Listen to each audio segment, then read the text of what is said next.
Baik, bismillahirrahmanirrahim. Assalamualaikum warahmatullahi wabarakatuh. Dan halo seluruh pemirsa Education Talk Universitas Bosowa dimanapun kalian berada. Senang sekali rasanya saya Anggi Aziza Mas dapat kembali hadir untuk memandu episode kali ini. Dan episode kali ini spesial menyambut bulan suci Ramadan. Marhaban ya Ramadan. Teman-teman tentunya sekarang yang beragama Islam ya sedang bersuka cita untuk menyambut dan melaksanakan seluruh ibadah yang ada di bulan suci Ramadan. Dan tidak terkecuali pula kita ini mau memaksimalkan seluruh ibadah kita di bulan suci Ramadan.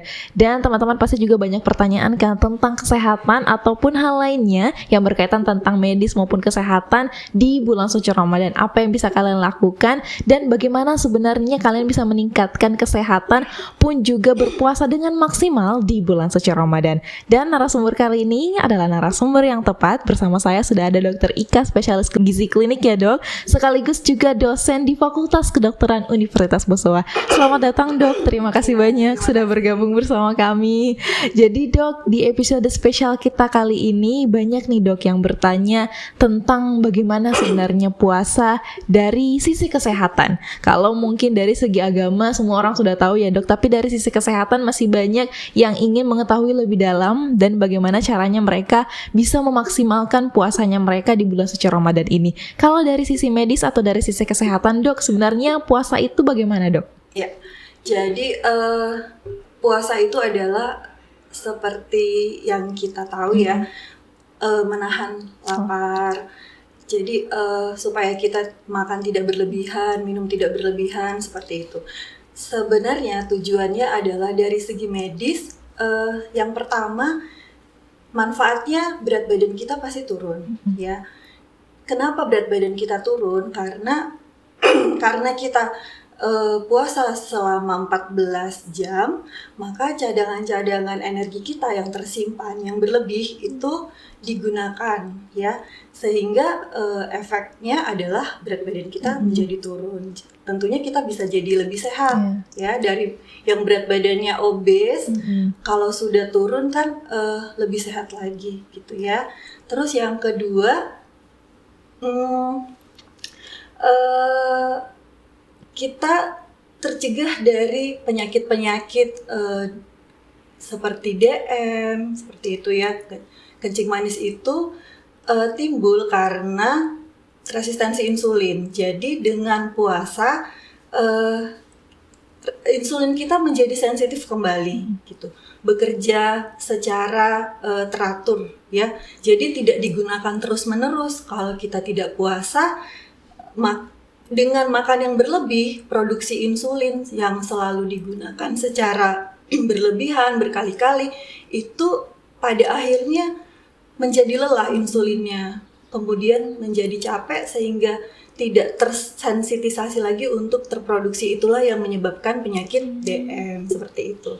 Ya, terus yang selanjutnya, yang ketiga, dengan berpuasa enzim-enzim pencernaan kita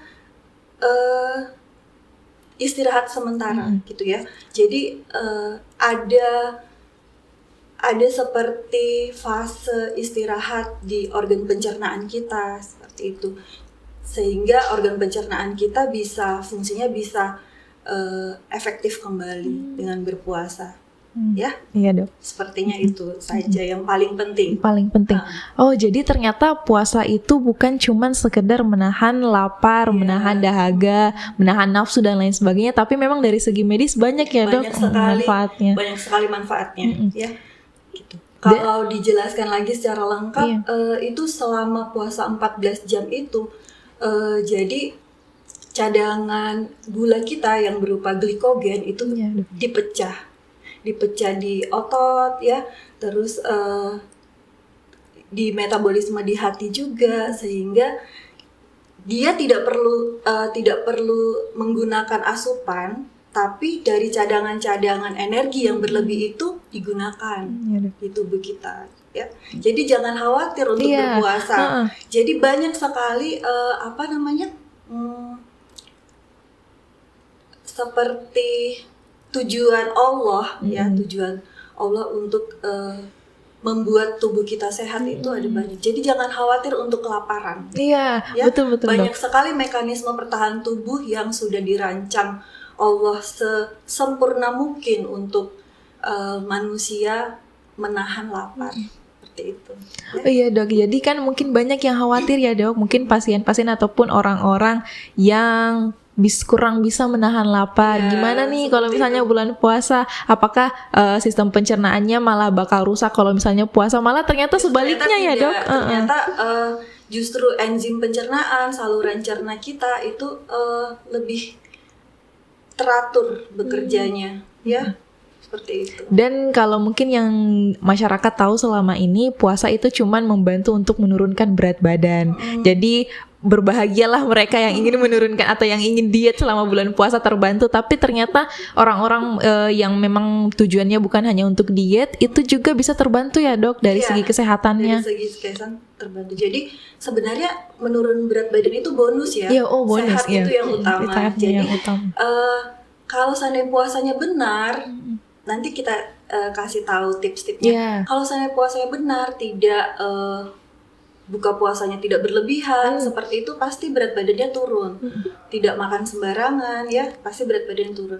Tapi jangan juga mau turun berat badan men-skip sahur. Iya, Ya, iya dok, jangan ya. betul. Jangan seperti itu. Makan saja seperti biasa, tapi tidak berlebihan. Tidak berlebihan. Dan memang dari itu ya dok, dari sisi Islamnya, dari sisi agamanya memang puasa itu untuk membuat sesuatu jadi semuanya dia tidak berlebihan ya dok. Iya. Menjadi sehat. Dan yang saya baru tahu ya dok, kalau ternyata sistem pencernaan kita juga ternyata butuh istirahat ya dok. Butuh istirahat juga ya. Jadi secara ringkas ya itulah. Jadi harus ada fase-fase tubuh kita harus kerjanya tidak boleh berlebih ya. Dan tepat sekali ya dok, kalau dalam 1 tahun ini 12 bulan ada 1 bulan di mana kita mengistirahatkan sistem pencernaan untuk berpuasa selama 1 bulan full, pun juga puasa-puasa sunnah yang lain ya dok, sama juga. Menahan nafsu juga Iya, yang menahan paling penting nafsu, ya. iya. Soalnya kalau dengan secara Islam ya, kalau niat yang baik itu sebenarnya kan terproses di ini kita ya, sistem saraf pusat. Kalau kita harus puasa pasti termotivasi. Iya dok. Gitu. Nah dok, pasti kalau lancar. di bulan puasa kan masyarakat ini atau bahkan kita sehari-hari shifting ya dok, dari kegiatan sehari-harinya yang dulunya makannya siang, makannya boleh jam berapa aja, sekarang sudah terbatas pun juga waktu olahraganya nih dok. Kah banyak masyarakat sekarang alhamdulillah yang sudah melek olahraga, tapi malah jadi bingung kalau misalnya bulan puasa itu olahraganya gimana. Yang biasanya olahraganya mungkin pagi sebelum berangkat kerja atau sore sebelum pulang kantor, itu gimana dok sebenarnya olahraga di bulan puasa? Haruskah berhenti atau boleh dilanjutkan? Memang puasa itu membuat lemas ya, Iya, tapi dok. kalau seandainya tidak beraktivitas malah tambah lemas lagi seperti itu. Terus itu mitos sebenarnya, yang bermalas-malas itu sebenarnya mitos. Tetap saja beraktivitas. Bagaimana dengan olahraga? Olahraga juga sangat penting di bulan puasa. Ya, tujuannya yaitu membuat badan kita segar, bugar, tidak lemas seperti itu. Olahraga yang bagaimana dan dok? Kapan saat yang tepat. Jadi olahraganya itu yang biasanya misalnya rajin lari ya, rajin lari dengan intensitas misalnya sampai berkeringat seperti itu ya. Kalau tidak ada rasa keringat, kayaknya nggak olahraga ya dok ya. Namanya bukan itu ya. Jadi olahraga itu tidak harus yang sampai berkeringat seperti kita berkompetisi lomba lari, tidak ya. Jadi tetap olahraga dicari yang intensitasnya ringan sampai sedang seperti itu. Boleh jogging, boleh jalan, boleh bersepeda. Tapi kalau renang, nggak boleh ya kalau renang. Terus kapan waktunya? Boleh setelah sahur. Saat pagi-pagi boleh ya. Belum panas, sebelum matahari yang sedang panas-panasnya itu seperti itu. Jam 7 sampai jam 8 boleh. Atau setelah sahurnya, 1 jam setelah sahur boleh. Ya, untuk mendekati berbuka puasa juga boleh. Oh, iya, 1 sampai 2 jam sebelum berbuka puasa boleh. Untuk setelah berbuka Iya, setelah berbuka puasa. boleh juga. Setelah tarawih boleh juga. Dilakukan semampunya saja. Tapi yang olahraga rutin itu namanya bisa sampai 30 sampai 45 menit per hari. Ya, jadi intensitasnya ringan sampai sedang, bukan yang lari sampai berkeringat seperti itu. Boleh berkeringat, tapi setelah tarawih atau setelah berbuka puasa. Jadi mitos ya dok, kalau misalnya olahraga itu harus dihentikan selama bulan puasa. Bisa dilakukan. Bisa, jadi, boleh dilakukan. Tidak perlu khawatir, asal jangan bukan yang sampai kita kelelahan. Iya, betul. Keringat berlebih, karena kalau keringat berlebih kan bisa dehidrasi. Puasa kan cairan kita harus terpenuhi kan, jadi olahraga harus terpenuhi cairannya. Dengan puasa kan semua terbatas ya. Jadi kalau dari dokter sendiri atau dari sisi kesehatan itu olahraga tetap sangat dianjurkan ya dok. Dianjurkan. Apalagi yang berat badannya mau turun. Inilah cara yang sehat. Jadi makan seperti biasa, tidak skip makanan, makan makanan sehat. Selanjutnya tetap olahraga. Tapi mungkin yang perbedaannya intensitasnya ya dok, yang dikurangi. Waktunya juga yang diatur, mungkin yang kuat setelah sahur boleh. Atau yang misalnya habis sahur itu langsung bekerja, mungkin boleh pulang kantor ya dok. Boleh nanti pulang kantor. Ya boleh, bahkan setelah berbuka puasa. Dengan catatan kalau setelah berbuka puasa itu jangan dulu makan yang terlalu banyak ya. Mungkin dengan takjil saja, kurma, atau dengan menu berbuka seperti jus buah, seperti itu. Ya, itu yang sehat. Iya, karena jangan sampai makannya berlebihan pada saat buka puasa. Pas olahraga malah muntah. Iya, betul dok. Jadi untuk teman-teman yang memang mungkin hobi berolahraga ya dok, itu disarankan tetap melanjutkan olahraganya, cuman intensitasnya yang diatur. Jangan sampai kelelahan dan lain sebagainya. Karena memang kalau kita puasa ya dok, ada sedikit stigma kalau bakal lemes, masuk rumah sakit. Tapi ternyata enggak ya dok. Tetap berbulan berpuasa kita tetap bekerja dan beraktivitas seperti biasanya. Baik dok, kalau dari olahraganya itu seperti itu. Nah, ini dok yang banyak tanyakan dan saya juga ini penasaran dok. Sebenarnya ini dok, kalau misalnya kita sahur, itu makanan apa sih dok yang sebenarnya itu harus kita konsumsi agar kita kuat puasa sampai maghrib dan pun yang bisa memenuhi seluruh nutrisi dalam tubuh itu dok? Jadi secara keseluruhan ya kita bahas bahwa asupan gizi yang bagaimana yang harus kita makan selama bulan puasa ya. Tetap menganut pedoman gizi seimbang. Jadi lihat di piring sehat, isi piringku yang dari Kementerian Kesehatan, bahwa misalnya kebutuhan kalori kita 1.500 kilokalori sudah dihitung ya. Nah, 50-60%-nya itu adalah terdiri dari karbohidrat. Sumber karbohidrat itu apa saja? Nasi seperti itu.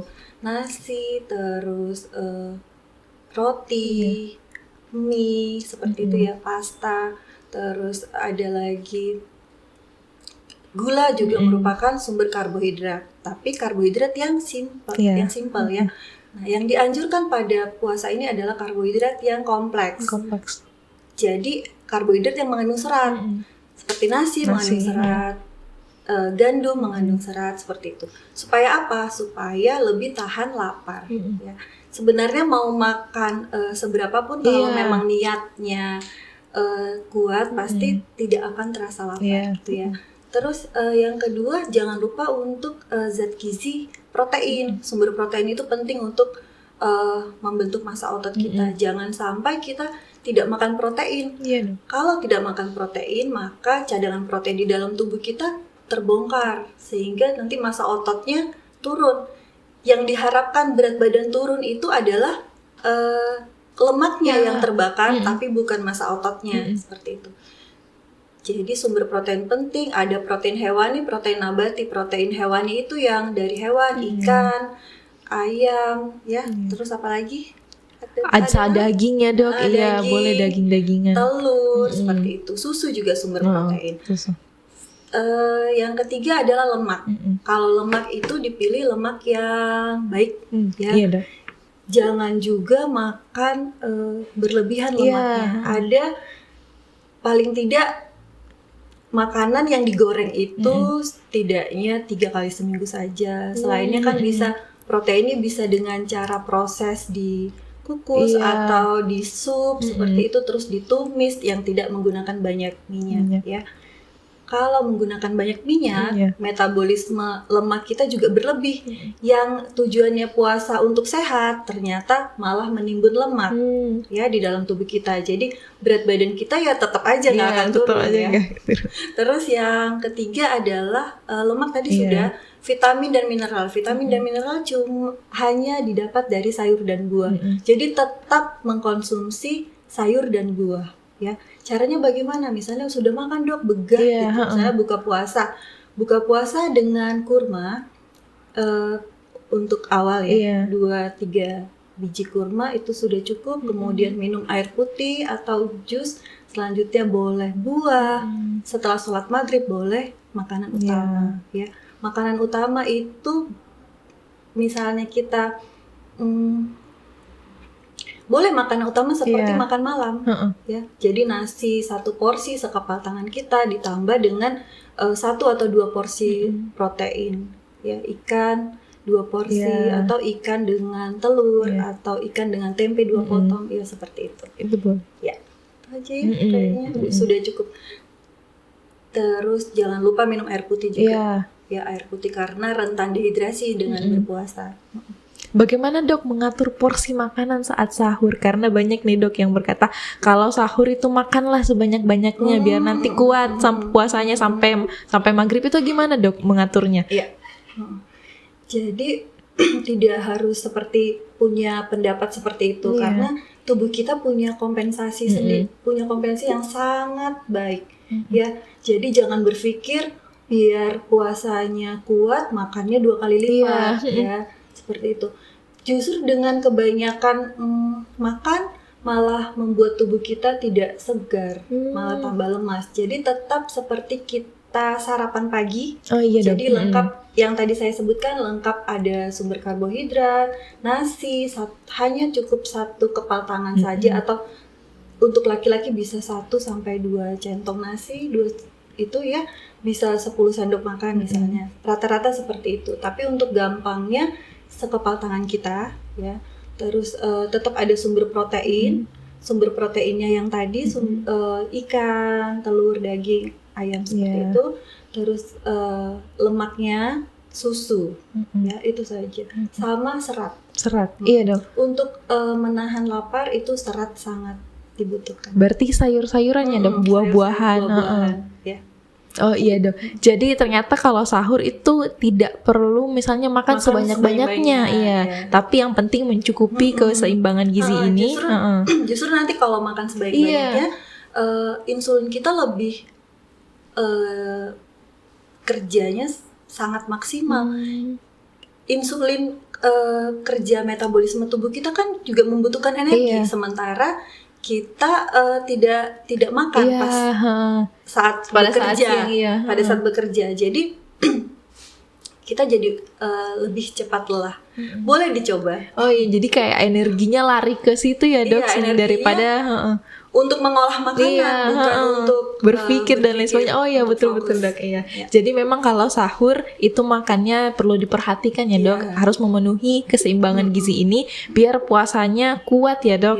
Dan juga dari segi kesehatan itu dapat ya dok. Iya, dari segi kesehatan dapat. Insulinnya tidak banyak bekerja ya. Bukan cuma sekedar makan ya dok ya. Bukan cuma sekedar makan, tapi ya itu tadi yang saya jelaskan. Gimana nih dok kalau misalnya ada yang telat bangun sahur, makannya mungkin cuman cukupnya 2-3 sendok atau mungkin cuman minum susu, itu apakah dari segi kesehatan gimana itu dok? Misalnya kepepet ya? Iya kepepet dok. 10 menit setelah. Jadi dengan ini persiapkan dulu waktu sebelum tidur harus disiapkan susu yang tinggi protein, bukan susu yang krim kental manis yang banyak gulanya, tapi susu yang ternyata kandungan proteinnya tinggi. Terus boleh ditambah dengan Quaker Oat, ya gandum, oatmeal, sereal seperti itu bisa. Sama malamnya buah disiapkan, jadi tinggal Iya. ambil, tinggal makan kalau sudah mepet. Jadi tidak apa-apa ya dok, yang penting niatnya juga kuat. Iya, tidak apa-apa. Kalau misalnya untuk berbuka puasa dok, kita kan berbuka puasa ini seringnya lapar mata dok, lihat takjil, gorengan apa dan segala macam. Itu emang dari segi kesehatan baikkah dok? Mengkonsumsi seperti itu? Iya, jadi ini kan sekarang temanya bagaimana puasa dengan sehat, Iya. berbukanya juga harus yang sehat gitu. Jadi untuk berbuka puasa memang kita harus menjalankan sunnahnya itu dengan makan kurma. Iya. Kurma 2-3 biji saja sudah cukup ya. Jangan takut kelaparan, jangan lapar mata juga. Jadi makan saja perlahan kurmanya seperti itu. Terus di dalam kurma itu juga komponen gizinya juga lengkap, seratnya banyak, gulanya juga bukan gula yang tinggi gula, indeks glikemiknya sedang seperti itu ya. Jadi, nah indeks glikemik itu adalah bagaimana tubuh kita mengeluarkan insulin untuk menetralisir makanan yang masuk ya. Jadi kalau makan misalnya minum sirup itu indeks glikemiknya tinggi. Jadi terlalu cepat insulin itu keluar ya.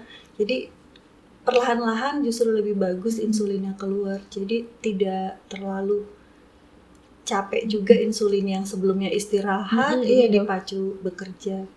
Jadi tetap dengan 2-3 biji kurma, selanjutnya minum air putih atau boleh jus buah. Setelah sholat maghrib boleh makan. Jangan semuanya juga ada di sebelum puasa sudah ditempatkan gorengan gitu. Tidak usah, apalagi yang mau berat badannya turun ya, itulah secara sehatnya menu buka puasa seperti itu. Jadi silahkan ya dok, berbuka puasalah dengan makanan yang sehat dan semuanya seimbang ya dok, tidak berlebihan, tidak kurang juga, untuk bagaimana supaya kesehatannya lebih terjaga di bulan suci Ramadan. Kalau yang biasanya makan gorengan, iya dok. Sebenarnya tidak dianjurkan secara berlebih. Kalau cuma 1 potong silakan. Terus yang biasanya makan apa lagi? Manis-manis dok, itu kalau es buah itu kalau takjil. Iya, es buahnya yang selama ini sirupnya bisa sampai setengah botol ya, cukuplah 1 botol saja, tapi dengan menggunakan 1 botol, 1 sendok makan, ditambah dengan jus yang dari lebih bagus jus yang dari buah. Jadi tidak gula yang dari sirup, gula simplex, gula sederhana ya. Nah, baik dok, ini mengakhiri podcast kita hari ini dok. Boleh mungkin dok sedikit rangkuman atau tips lagi dok untuk teman-teman yang berpuasa di bulan suci Ramadan ini agar kesehatannya lebih terjaga dan puasanya bisa lebih maksimal. Ya, jadi untuk kaum muslimin dan muslimah yang mau berpuasa dengan sehat, jadi saya rangkum ya bahwa tips pola makan sehat saat puasa Ramadan adalah jangan melewatkan waktu makan bila sahur maupun berbuka ya. Selanjutnya sahur harus makan sedekat mungkin dengan waktu subuh, misalnya 30 menit sebelum imsak, sebelum subuh ya dok. Tetap konsumsi makanan yang bergizi. Yang bergizi itu tadi sudah saya jelaskan komponennya mulai dari karbohidrat, protein, lemak, vitamin, dan mineral. Buah dan sayur jangan pernah di skip ya. Selanjutnya cairan, minum air putih itu 8-10 gelas per hari. Boleh dibagi-bagi waktunya, mulai dari sahur 2 gelas misalnya, saat berbuka 1 gelas, setelah sholat maghrib 2 gelas boleh. Selanjutnya seperti itu. Mau tidur boleh dihitung saja, jangan sampai ginjal kita jadi rusak karena kurang cairan. Selanjutnya, nah buka puasa mulai dari makanan yang ringan yang tadi saya sebutkan. Boleh kurma 2-3 biji saat berbuka, kemudian buah-buahan ya. Terus makan malam sebaiknya dilakukan setelah ibadah sholat maghrib. Terus minum air yang cukup sudah ya. tetap berolahraga Iya. saja. Baik Dokter Ika, terima kasih banyak Dok sudah berbagi bersama kami di podcast kali ini. Semoga teman-teman yang mendengarkan semakin tercerahkan ya. Jadi puasanya bukan cuman hanya menahan haus dan lapar, menahan dahaga, tapi juga betul-betul bisa sehat. Puasanya maksimal, ada manfaatnya untuk kesehatan, pun juga ibadahnya semakin lega terasa dan maksimal juga ya Dok. Terima kasih banyak sekali lagi Dokter Ika sudah bergabung bersama. Terima kasih teman-teman sudah menonton. Semoga dengan podcast kali ini puasa kita semua dapat lebih maksimal ya teman-teman dari segi kesehatan, dan kami juga mengucapkan selamat menunaikan ibadah puasa untuk seluruh teman-teman yang menunaikannya. Semoga seluruh amalan ibadah kita diterima, kita bisa beribadah dengan maksimal, dan mungkin kita bisa merayakan hari lebaran dengan penuh kemenangan nanti. Amin. Terima kasih teman-teman sudah menonton. Nantikan episode berikutnya dari podcast Education Talk Universitas Bosowa. Terima kasih. Billahi taufiq wal hidayah. Assalamualaikum warahmatullahi wabarakatuh.